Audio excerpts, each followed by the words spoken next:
자, 이제 오늘 배울 걸 경우의 수예요. 경우의 수는 우리가 중학교 2학년 2학기 아마 맨 첫 단원으로 딱 한 단원 배우고 넘어갔어요. 그때도 분명히 좀 어떤 부분들을 배웠을 텐데 이제 다시 한번 배웁니다. 이제 얘를 이 단원을 잘 해야 혹시 뭐 문과를 선택해서 확률과 통계를 한다든지 할 때 개념이 잘 잡힙니다. 경우의 수에서 뭐 기본적인 용어 정의가 나오는데 뭐 사건, 경우의 수 뭐 이런 얘기들이 나오는데 뭐 크게 중요하지는 않습니다. 그러니까 뭐 사건이라는 건 주사위를 던졌어요. 어떤 사건이 일어납니까? 1이라는 눈이 나온다. 5라는 눈이 나온다. 모두 6가지의 사건이 벌어지겠죠. 그렇죠? 뭐 그 전체를 뭐 전 사건 해서 그 사건이 모두 6가지이다. 뭐 이런 얘기들을 하는데 사실 이제 그 개념보다는 이제 그 다음에 나올 합의 법칙과 고배 법칙에 대한 이해가 조금 중요해요. 경우의 수에서 제일 처음 나오는 얘기는 합의 법칙이에요. 그 다음 나오는 얘기는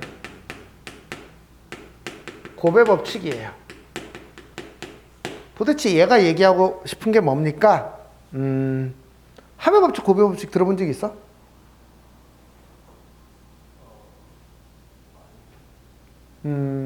자, 이제 여러 가지 예를 한번 들어볼게요. 합의 법칙은요, 수학 뭐 이제 그냥 교재에 써 있는 대로 한번 읽어보면 사건 A, B가 동시에 일어나지 않을 때 A와 B가 일어나는 경우의 수가 각각 mn이면 사건 A 또는 사건 B가 일어나는 경우의 수는 m 더하기 n이다. 이렇게 얘기하고 있어요. 사실 이런 수학적 정의보다는 우리는 직관적으로 조금 이해해야 되고요. 또 하나는요, 사실 합의 법칙이 언제나 일어나지 않아요. 자, 이제 여기까지 조금 더 가볼게요. 자, 우리 학원에, 우리 동네 학교에 매점이 있어요. 매점에는 뭐라고 할까요? 식사류라고 하긴 그렇지만 버거가 3종류 있습니다. 치즈버거, 불고기 버거. 뭐가 있을까요? 모르겠다. 김치버거. 아무거나 만들어 봅시다. 또 김밥이 2종류에 있어요. 김밥은요, 참치김밥과 치즈김밥이 있다고 합시다.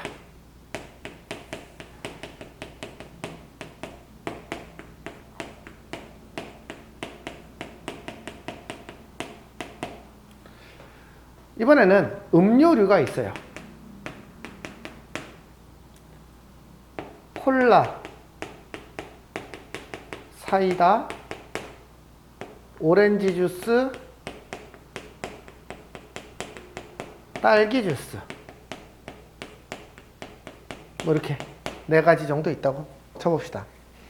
우리는 이 경우에서 사건 A를 식사류를 먹는 걸 사건 A라고 할 거고요. 음료를 먹는 걸 사건 B라고 할 거예요. 자, 제가 식사류를 먹을 수 있는 건 모두 몇 가지입니까? 5가지예요. 음료류를 먹을 수 있는 건 모두 몇 가지입니까? 4가지예요.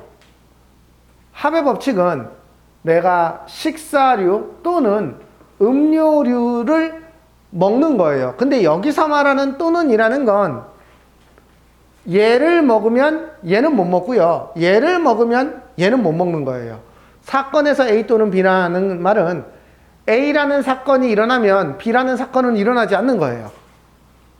거꾸로 B라는 사건이 일어나면 A라는 사건은 일어나지 않는 거예요. 즉, 둘 중에 하나만 먹어야 되는 상황이 왔다 이거죠. 내가 먹을 수 있는 건 모두 몇 개예요? 9가지겠죠. 그쵸? 이게 합의 법칙이에요. 이번에는 돈이 좀 있어서 나 식사류 하나랑 음료류 하나를 하나씩 먹을 거예요. 됐습니까? 내가 먹을 수 있는 건 모두 몇 가지죠? 치즈버거, 콜라, 치즈버거, 사이다, 치즈버거, 오렌지, 치즈버거, 딸기, 불고기버거, 콜라 이렇게 되겠죠? 얘마다 4가지씩, 얘도 4가지씩, 결국은 5가지 곱하기 4가지를 곱해야 되는 상황이 발생하죠. 그쵸? 계산을 해보니까 얘는 5 곱하기 4 모두 20가지 경우가 나옵니다. 됐습니까? 이게 합의 법칙과 곱의 법칙이에요. 됐습니까? 그런데 사실은 이건 뭐 너무 쉽지 않아? 이 개념 자체가. 그러면 조금만 더 확장해서 얘기를 해봅시다. 그럼 합의 법칙의 얘기를 하나만 더 다른 사례를 하나 들어볼게요. 우리 동네 파리바게트에는 빵이 세 종류가 있는데 단팥빵, 크림빵, 피자빵 이렇게 세 개가 있어요. 우리 동네 뚜레쥬르에는 단팥빵, 야채빵 이렇게 두 종류가 있어요. 나는 오늘 빵이 먹고 싶어서 파리바게트나 뚜레쥬르에 가서 빵을 사 먹을 거예요. 파리바게트에서 먹을 수 있는 빵의 종류는 모두 몇 가지죠? 세 가지. 뚜레쥬르에서 먹을 수 있는 빵의 종류는 두 가지. 그쵸? 그러면 내가 오늘 파리바게트 또는 뚜레쥬르에서 먹을 수 있는 빵의 종류는 모두 몇 가지예요? 5가지라고 하기에는 찝찝해. 왜? 아이씨, 단팥빵이랑 똑같거든. 그치? 정말로 저 단팥빵 두 개가 완전 똑같은 빵이라면, 저게 만약에 다르다면 별로 고민할 필요가 없겠지. 똑같은 빵이라면 우리는 5가지라고 하기에는 뭔가 되게 찝찝한 상황이 발생하죠. 그쵸? 그래서 저건 4가지라고 해야지 맞을 텐데. 그쵸? 자, 합의 법칙이 일어나려면 어떤 상황이 돼야 되느냐? A 사건과 B 사건이 겹치는 부분이 없어야 그냥 단순히 더할 수 있어요. 그러면 만약에 A 사건하고 B 사건하고가 겹치는 부분이 있을 수가 있어. 방금처럼. 그럼 이럴 때는 어떻게 해야 돼? 겹치는 부분을 빼줘야 됩니다. 그럼 그걸 어디서 배웠느냐? 우리는 이미 집합에서 배웠어요. 우리 집합에서 A 합집합 B는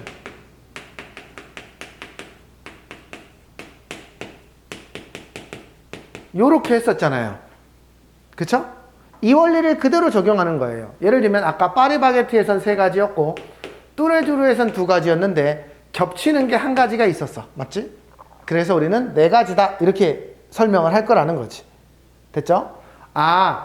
합의 법칙 자체는 되게 단순한데 합의 법칙이 언제나 일어나는 게 아니라고. 교집합이 없을 때만 일어난다고. 그럼 교집합이 있을 때가 잘 나올까요? 없을 때가 잘 나올까요? 당연히 있을 때가 더 잘 나옵니다. 왜? 그게 더 어렵거든.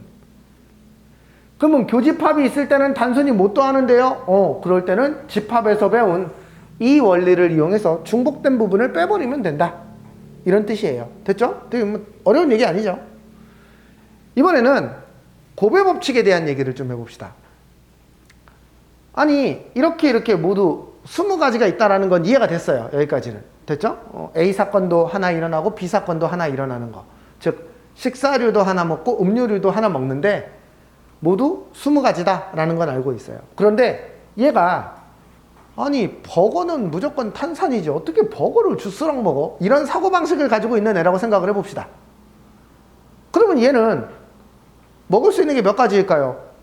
버거일 땐 콜라 사이다 2가지. 얘도 2가지. 얘도 2가지. 김밥일 때는 4가지. 4가지. 즉, 이 곱의 법칙이 일어나는 전제 조건은 얘가 여기서 뭘 먼저 고르든 얘가 여기서 만약에 아까 그 아이 있었죠. 그 버거는 탄산. 이렇게 사고방식을 가지고 있는 애가 오늘 갑자기 나 이거 먹어야 나 오늘 오렌지 주스가 땡겨. 그럼 오렌지 주스를 먼저 골랐어. 그럼 얘는 이쪽에서 몇 개를 고를 수 있어? 2개밖에 못 고르죠. 얘는 버거를 먹으면 안 되는 애예요. 왜? 얘는 버거는 탄산이거든. 만약에 얘가 오늘 콜라가 땡겨서 콜라를 먼저 골랐어. 그럼 얘는 5개를 다 고를 수 있죠. 거꾸로 얘가 매점에 오자마자 나 오늘 참치김밥이 먹고 싶어. 참치김밥을 먼저 골랐어. 그러면 얘는 음료를 4가지를 다 고를 수 있어요. 근데 얘가 오늘 갑자기 딱 매점에 와서 치즈버거를 먼저 골랐어. 그럼 얘는 음료를 2가지밖에 못 골라요. 맞습니까? 즉, 이 아이는 얘하고 사이에 무슨 상관관계가 있는 아이예요. 버거는 탄산, 이런 사고방식이 있는 아이는. 그러면 이 아이는 20가지가 나올 수가 없겠죠. 우리가 이걸 뭐라고 부르냐면 사건 A와 사건 B가 서로 독립적이어야지만 이렇게 된다. 이렇게 얘기해요. 독립적이라는 건 여기서 뭘 고르든 여기서 고르는데 영향을 미치지 않고 여기서 뭘 먼저 고르든 여기서 뭘 먼저 고르는 게, 즉 두 사건이 서로 아무런 영향을 미치지 않아야지만 그냥 단순하게 20가지가 되는 건데, 사건 A와 사건 B가 독립적이지 않은 경우가 있어. 아까처럼 버거는 탄산 이런 사고를 가지고 있는 애는 이렇게 할 수 없다라는 거야. 그럼 질문합니다. 문제는 얘가 더 많이 나올까요? 이상한 게 더 많이 나올까요? 당연히 이상한 게 많이 나오겠지. 왜? 그게 더 어렵잖아. 그치? 그러면 아까처럼 버거는 탄산 이런 애는 이 매점에 오면 몇 가지를 먹을 수 있을까요? 얘가 만약 버거를 고르는 경우, 버거를 안 고르는 경우, 두 가지로 나눠서 생각해야 돼요. 얘가 만약 버거를 고른다면 버거가 3종류가 있고 그때 탄산 2종류를 먹을 수 있어요. 됐어요? 얘가 만약 버거를 안 먹는다면 김밥 2종류가 있고 그때 음료수가 4종류 아무거나 먹을 수 있죠. 그래서 얘는 6 더하기 8, 14가지 경우가 나온다. 이렇게 계산을 하자라고 요구할 거예요. 됐습니까? 합의 법칙과 고배 법칙이 뭔지 첫 번째 중요합니다. 두 사건 중에 한 사건만 일어나고 이 사건이 일어나면 이 사건이 안 일어나는 경우는 합의 법칙이다. 고배 법칙은 둘 다 일어난다. 그런데 합의 법칙에서 전제 조건이 뭐냐면 두 사건이 겹치는 부분이 없어야 된다. 겹치는 부분이 있으면 빼줘야 된다. 고배 법칙에서 전제 조건은 여기서 뭘 고르든 여기서 뭘 고르든 서로 영향을 미치면 안 된다. 만약 영향을 미친다면 어떻게 해야 됩니까? 따로따로 계산해야 된다. 됐어요? 이게 합의 법칙과 고배 법칙에 대한 가장 기본적인 원리예요. 사실 이런 것들을 이렇게 수학적으로 정리하지 않아도 우리 그냥 느낌으로 보고 그래요? 그러면 예 이렇게 셀 수 있거든. 사실은 중학생한테 줘도, 이게 초등학생한테 줘도 할걸? 왜냐면은 버거가 얘는 버거가 탄산이라고요? 그러면 하나, 둘, 셋, 넷, 다섯, 여섯 이렇게 셀 거 아니야. 그치? 이렇게 세서도 셀 수 있지만 원리를 가지고 있어야 조금 더 큰 숫자, 조금 더 어려운 문제를 맞닥뜨렸을 때 잘 논리적으로 해결할 수 있어요. 네, 넘어갈게요. 자, 이제 문제를 좀 풀어봅시다. 자, 개념 체크 문제는 여러분이 직접 풀어보세요. 자, 서로 다른 두 개의 주사위를 동시에 던질 때. 자, 봐봐요. 이번에는 서로 다른 주사위 A, B. 중요한 얘기를 하나 안 했네요. 아까요, A 사건과 B 사건이 동시에 일어난다 이런 얘기를 했었는데, 아까 이제 그 매점 얘기를 생각해 보면, 우리가 그 식사류를 고르는 거랑 음료류를 고르는 게 이제 둘 다 일어날 때, 고배 법칙에서 둘 다 일어날 때 뭐 20가지가 나온다 이렇게 얘기를 하거든요. 근데 그게 책에서는 동시에 라는 말이 있어. 동시에. 근데 조심해야 되는 게, 동시에라는 게 꼭 똑같이 이렇게 잡아야 되나? 내가 버거와 음료를 같이 골라야 돼? 버거를 먼저 고르고 그 다음에 음료를 고르든, 음료를 먼저 고르고 버거를 이쪽 식사류를 고르든 상관이 없죠. 어차피 20가지예요. 즉 이 말은 무슨 말이냐면, 주사위를 던질 때 봐봐요. 주사위를 한 개 던지면 모두 몇 가지가 나옵니까? 6가지가 나오죠. 주사위를 2개를 던지는데 2개를 동시에 던지면 몇 가지가 나옵니까?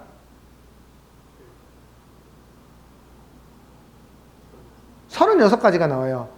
한 개를 던지고 그 다음에 이걸 주워서 두 번째 던져도 어차피 앞에 나온 거 뒤에 나온 거 36가지가 나와요. 됐어요? 네, 이 동시에라는 말을 꼭 진짜로 똑같이 라고 해석하면 안 돼요. 시간이 똑같다라고 해석하면 안 돼요. 이 사건도 일어나고 이 사건도 일어난다 이렇게 해석을 해야 돼요. 시간차는 있을 수 있죠. 시간차는 있을 수 있죠. 네. 자, 그러면 이번에는 이제 문제를 볼 거예요. 서로 다른 주사위 2개.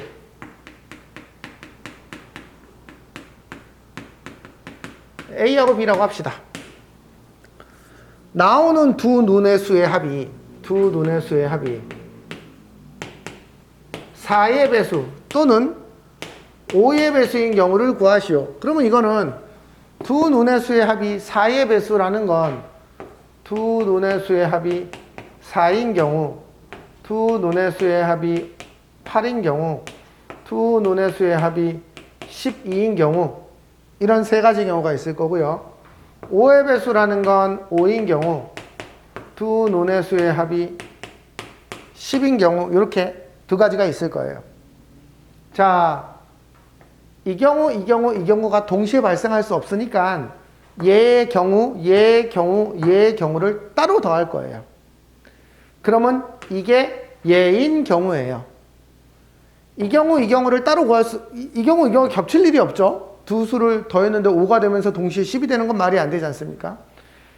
얘와 얘를 따로따로 더하면 얘가 될 거예요. 참고로 얘랑 얘랑도 겹치지가 않죠, 지금은요. 왜냐면은 20이 없잖아. 이게 만약에 겹칠 수도 있거든, 20에서. 근데 주사위 두 개 던져서 20이 되지는 않으니까.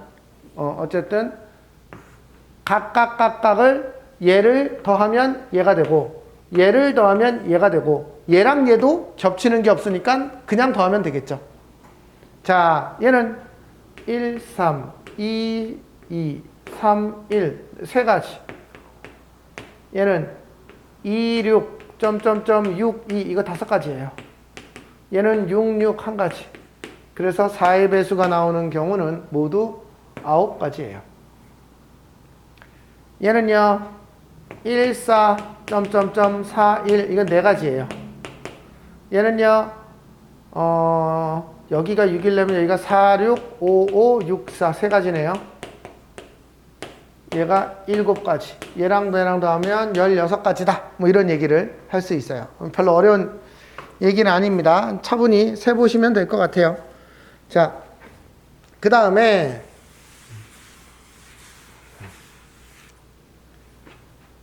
x 더하기 2y 더하기 3z가 10을 만족하는 xyz의 개수를 구하시오. 요거는요, 자연수입니다. 참고로 xyz가 1 이상의 자연수예요. 얘는요 뭐부터 하는 게 좋냐면 개수가 큰 놈부터 하는 게 좋아요. 그러니까 개수가 큰 놈의 얘부터 먼저 처리를 해주시는 게 제일 편합니다. 해보면은요. 첫 번째, z가 1인 경우 x 더하기 2y는 여기가 1이면은 7이 됩니다. 그쵸? 그럼 얘는 이제 몇 개인지 셀 건데, 여기가 1이면 여기가 2니까 얘가 5고요. 2면 여기 4니까 얘가 3이고요. 3이면 얘가 1이에요. 3개가 나오네요. 됐죠? 두 번째, z가 2라면 여기가 2니까 x 더하기 2y가 4예요. 여기까지 됐어요? 그러면 얘도 이제 또 여기가 1이면은 여기가 2고요. 여기가 2면 0이에요. 이거 하나밖에 없어요. 그쵸? 만약 z가 3이면 여기가 9고 얘가 더해서 1이 되는데 불가능하죠. 해보면 4개밖에 없습니다. 자, 이 문제에서 좀 기억해 둬야 될 건 개수가 큰 놈 먼저 숫자를 집어넣어서 처리하자. 그게 계산이 더 간편하다. 한번 해보시기 바랍니다. 이게 만약에 그게 안 되고 만약에 거꾸로 해버리면 2-1번을 z가 1일 때부터 해버리면 되게 복잡합니다. 생각보다. 네, 넘어갈게요. 자, 곱의 법칙.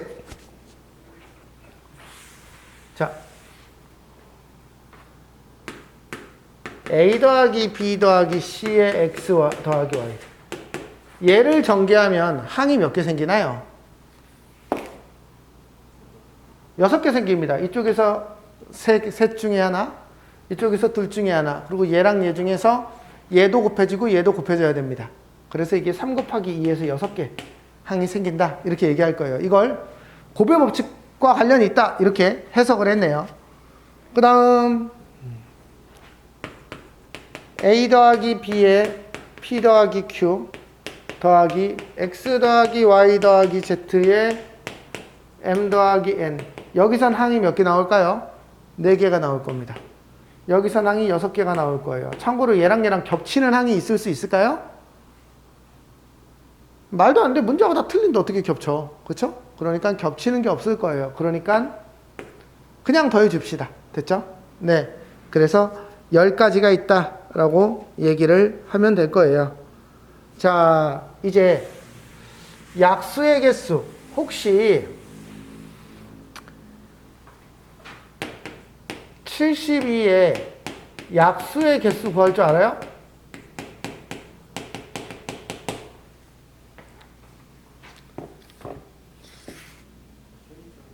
맞아요. 소인수분해하면 돼요. 소인수분해하면 어떻게 되죠? 72는 8, 9, 70이에요. 맞아요. 약수의 개수 이게 몇 개예요?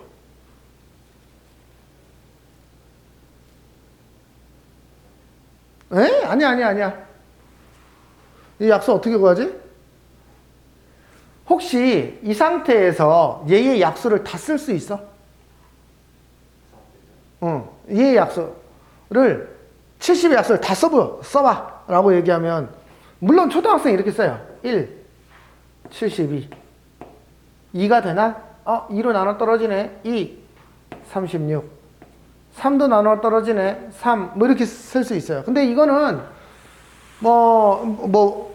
초등학생 방법이고, 이거 혹시 1, 2, 2의 제곱, 2의 세제곱 1, 3, 3의 제곱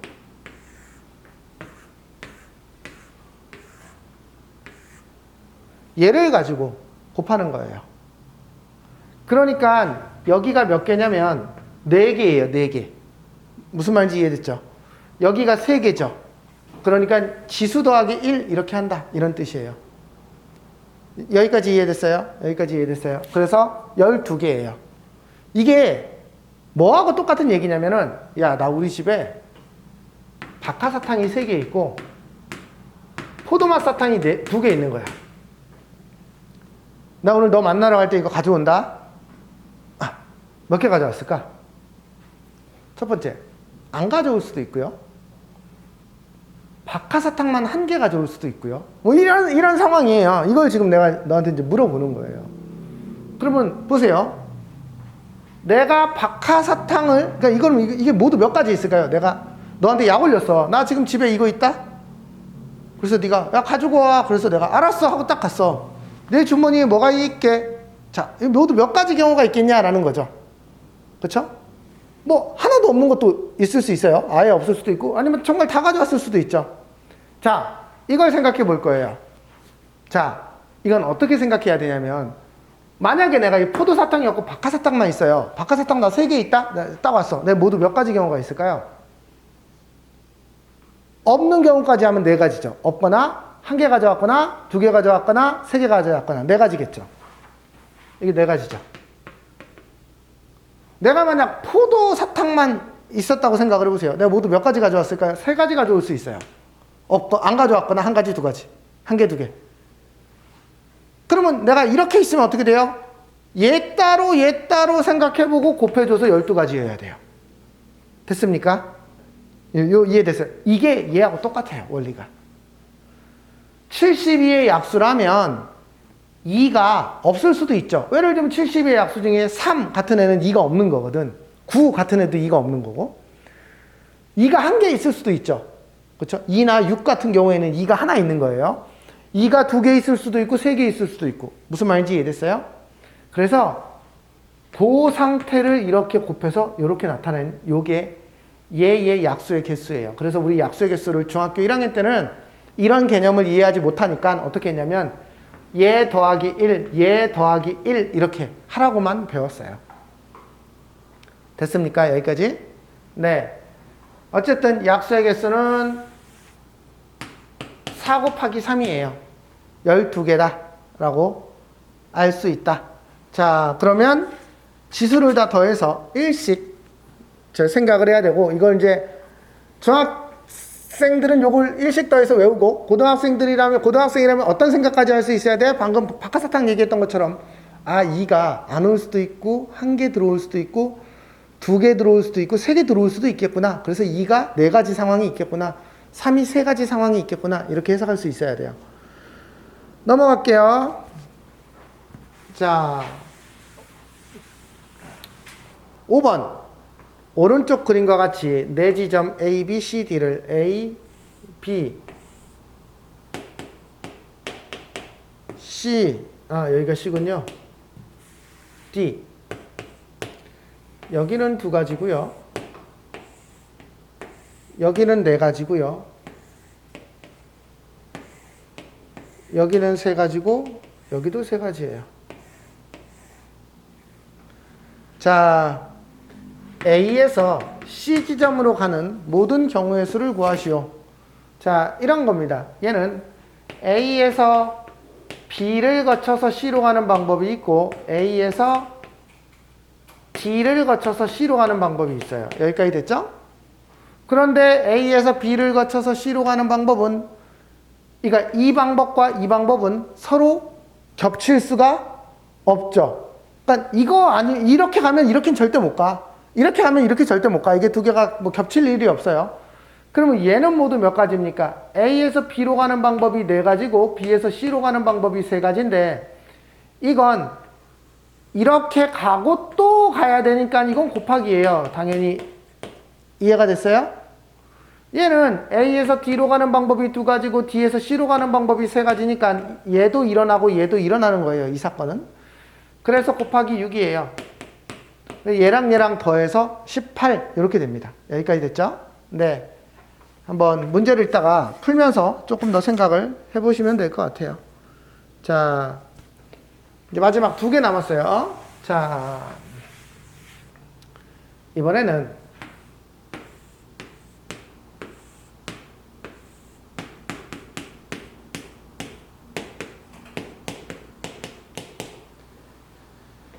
자, 오른쪽 그림과 같은 5개의 영역 A, B, C, D, E를 서로 다른 색깔, 예를 들면 1, 2, 3, 4, 5라는 색으로 칠하려고 합니다. 그런데 같은 색을 여러 번 써도 괜찮아. 근데 이웃한 색에다가 똑같은 색을 쓰는 건 안 돼. 그치? 자, 이제 이런 문제는 어떻게 푸는지 한번 좀 해석을 해볼게요. 이 문제와 조금 더 달라진 문제 하나, 예를 들면은 이런 케이스가 있어요.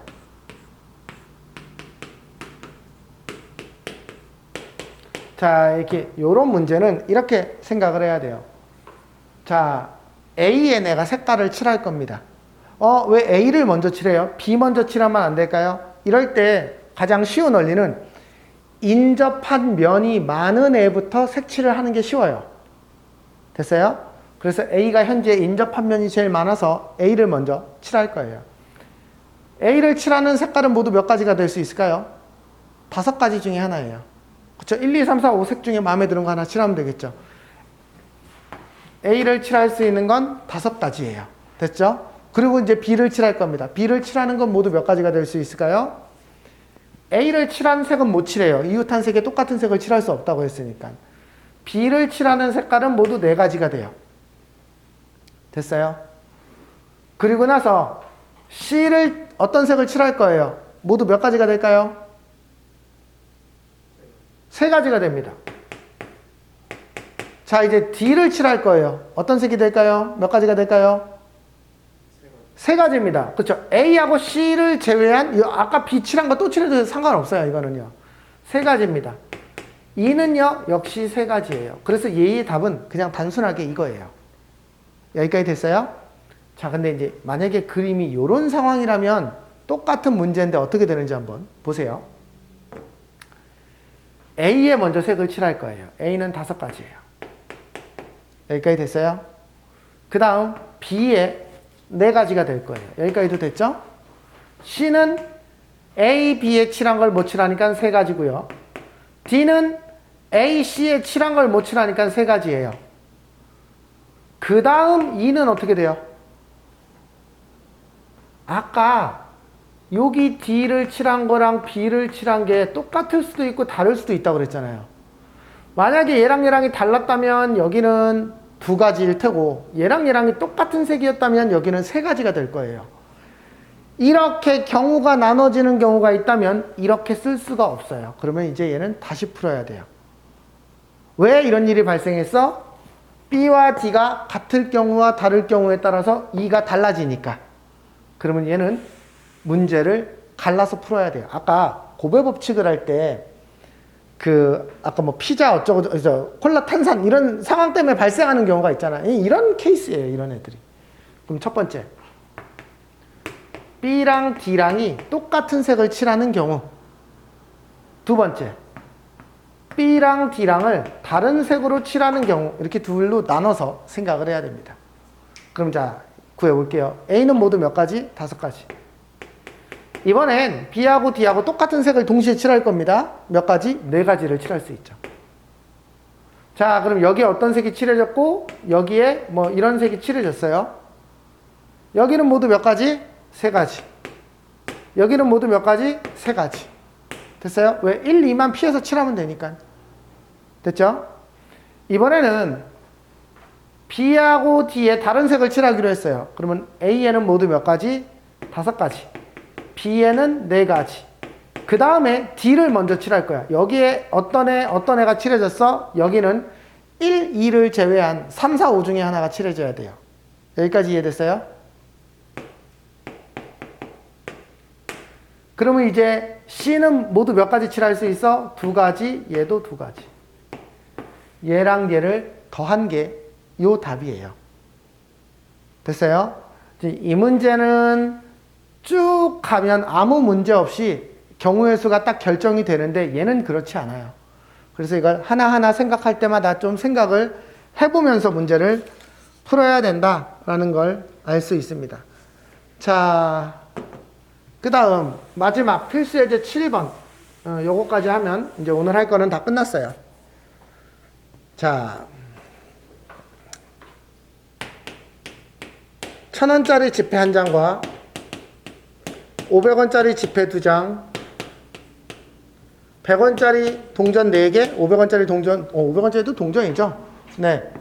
얘를 사용해서 지불할 수 있는 방법의 수래요. 이 지불 방법의 수는 뭐냐면, 내가 지금 돈이 이렇게 있는 거야. 아까 얘기했잖아, 내가. 야, 나 돈 이만큼 있다? 나 이따가 너한테 가지고 갈게. 내가 돈 얼마 가지고 나왔을까요? 이게 똑같이 묻는 거야. 아니면 내가 너한테 돈 줄게. 나 저만큼인데 내가 너도 줄게. 얼만큼 줄까요? 똑같습니다, 방법은. 어떻게 해야 되냐면, 첫 번째, 1,000원짜리를 내가 한 장 있는데 너한테 줄지 안 줄지 결정할 수 있어요. 2가지가 있겠죠. 500원짜리가 나 지금 2개 있거든? 내가 안 줄 수도 있고, 너한테 1개 줄 수도 있고, 2개를 줄 수도 있겠지. 모두 3가지가 있어요. 얘는 5가지가 있겠죠. 그쵸? 이게 전부예요. 근데 지금 이 문제가 지불 방법의 수니까 하나도 안 주는 건 빼야 돼, 이 문제는. 문제 정의상. 빼기 1. 셋 다 안 주는 건 뺀다. 됐어요? 네. 요거예요. 근데 이 지불 방법의 수는 아까 지금 그 다음 문제, 2번 문제는 지불 금액의 수거든? 이게 뭐가 다르냐면, 생각해 볼게요. 아까 내가 여기서 1,000원짜리 하나를 너한테 준 거랑 여기서는 500원짜리 2개를 너한테 준 거는 여기서는 다르게 본 거예요. 지불하는 방법이 다르거든. 그러니까 예를 들면 1,100원을 줘도 1,000원짜리 하나, 100원짜리 하나를 준 경우가 있겠죠? 아니면 500원짜리 2개, 100원짜리 하나를 준 경우가 있겠죠? 이걸 다르게 본 겁니다, 여기는. 됐어요? 근데 지불 금액의 수에서는 그걸 똑같이 볼 거예요. 그러면 이건 도대체 몇 가지일까? 라는 생각을 해볼 거예요. 여기까지 이해됐어요? 얘에서 가장 큰 개념은 얘하고 얘 때문에 혼돈이 일어나죠. 그쵸? 얘하고 얘는 지금 이게 4여서 근데 3 같으면 이걸 그냥 3이라고 생각을 해보면 얘하고 얘는 혼돈이 안 일어납니다. 왜? 100원짜리를 아무리 모아도 500원을 만들 수가 없거든. 지금 400원도 애매하지만 어차피 만들 수가 없죠. 그러면 이런 생각을 하는 거예요. 어차피 이놈으로 줄 수 있는 게 500원짜리 2개 있는 거랑 똑같지 않아? 그래서 얘는 야 그냥 이거 500원짜리로 바꿔서 1,000원짜리 500원짜리 4개랑 100원짜리 4개 있는 거랑 똑같은 상황이야. 왜? 얘랑 얘 때문에 혼돈되는 걸 작은 돈으로 다 바꿔버리는 거야. 그러면 이거 가지고 내가 낼 수 있는 돈은 500원짜리를 안 줄 수도 있고 5가지 100원짜리도 5가지 빼기 1 이렇게 계산하는 겁니다. 이게 지불 금액의 수를 계산하는 방법이에요. 여기까지 이해됐어요? 네, 그러면 이제 여기까지 문제를 풀어보시길 바래요. 네.